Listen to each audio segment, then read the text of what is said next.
Okay, so I've taken them off the grill. They've been on, they're supposed to be on for 3 hours. Mine were on for 3.5 because I had some issues with the temperature.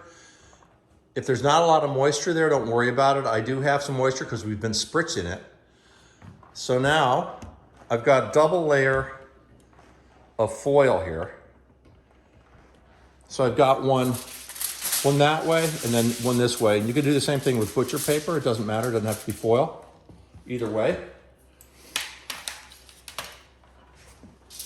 Here's the fun part, buddy, right here. Right there. You see where it's pulling away from the bone a little bit? That's good. That means it's cooking properly.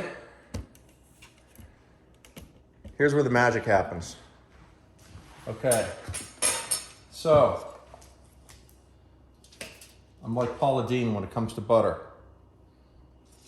A little's good, a lot is better.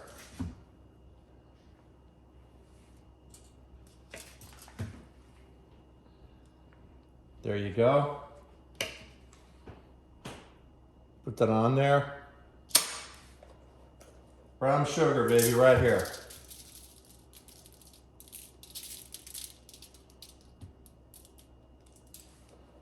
You don't need a ton of it, just enough to give it a little covering.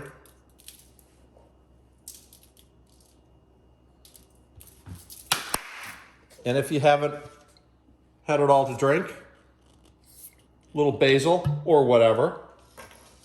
And this is where you gotta be kind of careful. Just drizzle it. And you'll see a lot of it's gonna just get absorbed right into the ribs, believe it or not. It's pretty cool. And it'll smell great. There you go. And then just for measure, a little bit more of this. And you'll see that it soaks right in because now you have the bourbon on it. You'll see some of this has come down right here. Some of the moisture, which is good. Then what you can do,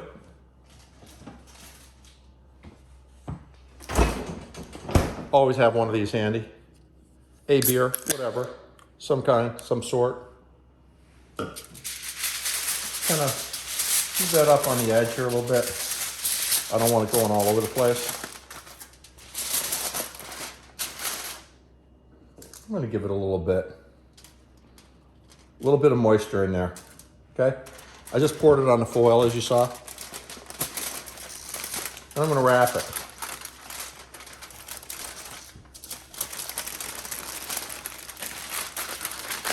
And the idea is you don't really want to steam it too much. So you wrap them a firm wrap, not tight, because the bones might come right through. And the reason I have a double is in case the bottom ribs poke through. So I do that. So I've done that.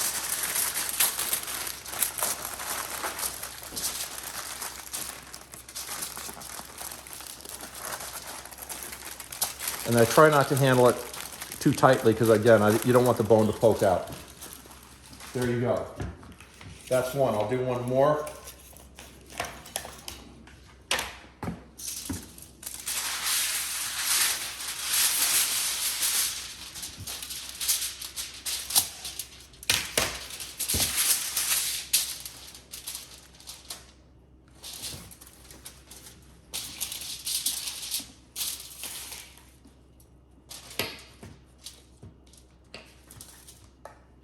Paula Deen would be proud.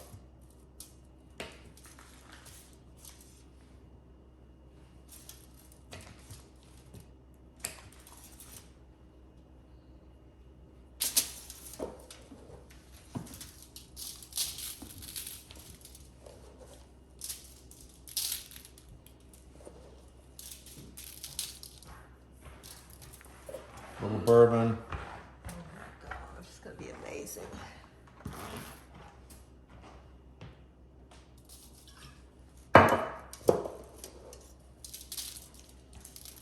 What do you think, Jen? It's gonna be beautiful. Okay to you? I can't wait. Good. Awesome, baby. Roll it up a little bit. Give it a little bit of something, something. Pour a bit of beer in there. Don't need a lot. Just a little.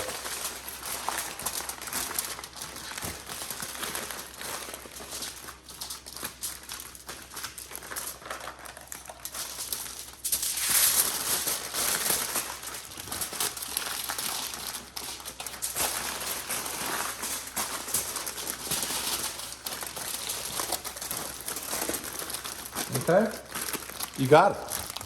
And I'll throw these on the grill here in a second.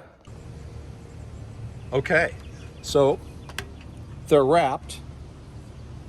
Now, put these bad boys right on here.